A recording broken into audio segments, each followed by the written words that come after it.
पुराने तहदियों में बात बन गई। 6 जमातों का मिलकर हुकूमत साजी का ऐलान। चौधरी शुजात के घर बड़ी बैठक। शराकत इक़्तिदार का फार्मूला तैयार। शहबाज शरीफ, वज़ीर-ए-आज़म मरियम नवाज पंजाब की वज़ारत आला संभालेंगी। मरियम औरंगज़ेब को वज़ारत ख़ारजा दी जाएगी। आसिफ अली ज़रदारी सदर मुमलिकत, स्पीकर और चेयरमैन सेनेट जियाला होगा। एमकेएम को वफाक में 6 वज़ारतों की पेशकश। पीपल्स पार्टी पहले मरहले में काबीना का हिस्सा नहीं होगी।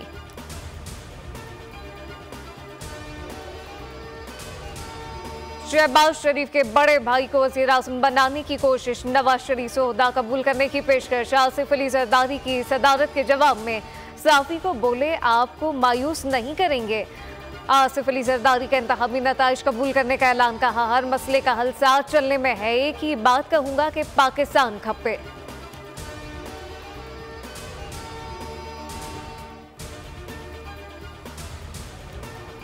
पीटीआई ने अली अमीन कंडापुर को खैबर पख्तूनख्वा का वज़ीर आला नामजद कर दिया। हुकूमत साजी के लिए नून लीग पीपीएमकेएम के साथ बातचीत से इंकार।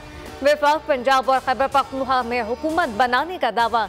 एमडब्ल्यूएम से मिलकर वफाक और पंजाब जमात इस्लामी के साथ मिलकर पी में केपी में हुकूमत साजी का फैसला। बैरिस्टर गौहर कहते हैं, कौमी असम्बली की 180 नशिस्तों पर उम्मीदवार कामयाब हुए। जुमेरात तक वज़ीर-ए-आज़म और स्पीकर कौमी असम्बली के उम्मीदवारों के नाम सामने लेकर आएंगे।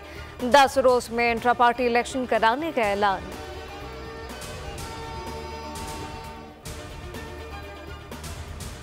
कराची की कौमी असम्बली के 21 नशिस्तों पर कामयाब उम्मीदवारों का नोटिफिकेशन जारी। इलेक्शन कमीशन के नोटिफिकेशन के मुताबिक एमकेएम ने 14, पीपल्स पार्टी ने 7 नशिस्तों पर कामयाबी हासिल की।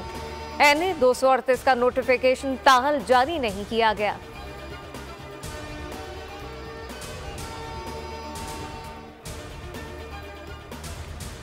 पंजाब से कौमी असम्बली के 10 मजीद हलकों पर उम्मीदवारों की कामयाबी का नोटिफिकेशन जारी। नोटिफिकेशन के मुताबिक एनए 82 पर नून लीग के मलिक मुख्तार, एनए 93 आज़ाद उम्मीदवार गुलाम मोहम्मद कामयाब करार।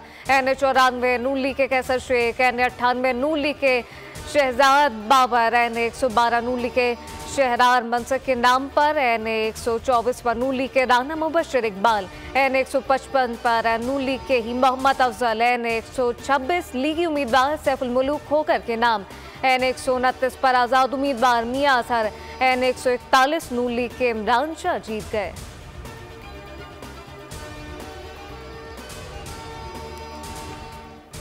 हब में 2 सियासी जमातों के दरमियान झगड़े के बाद कशीदगी बरकरार। जाम बहक अफराद की तादाद 2 हो गई। 2 तरफा फायरिंग में जख्मी 13 अफराद अस्पताल में जेर इलाज। रेस्क्यू ज़राए के मुताबिक PB21 में दोबारा गिनती के मामले पर तनाज़े बड़े तसादुम में बदल गए। 2 ग्रुपों की फायरिंग से इलाका मैदान जंग बन गया।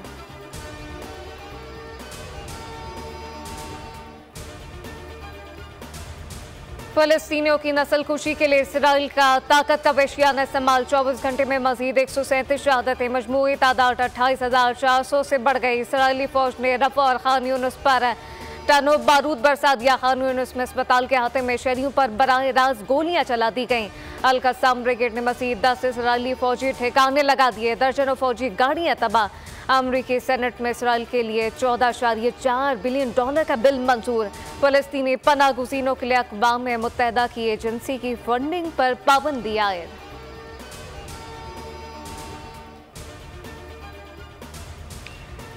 इसराइल की रफ़ा में जारी जनूबी अफ्रीका का आलमी अदालत इंसाफ से रुजू। हंगामी बुनियादों पर दरख्वास्तदार रफ़ा में इसराइली जारियत नस्ल कुशी कन्वेंशन के खिलाफ है। बरबरीत आलमी अदालत के 26 जनवरी के फैसले की भी संगीन खिलाफ वर्जी। आलमी अदालत रफ़ा ऑपरेशन रुकवाने के लिए अपने इख्तियारात इस्तेमाल करें। दरख्वास्त में इस्तदा जनूबी अफ्रीका के सदारती दफ्तर ने कहा, रफ़ा में इसराइली फौज नस्ल कुशी से मजीद हलाकतें, नुकसान और तबाही होगी।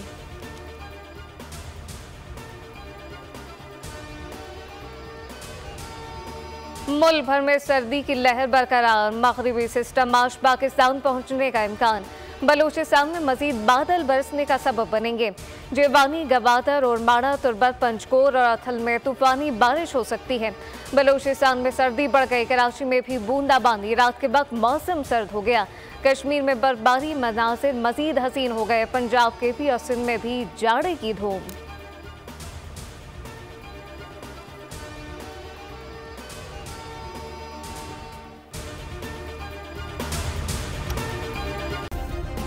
सब्सक्राइब करें और बेल दबाएं ताकि कोई खबर रह न जाए।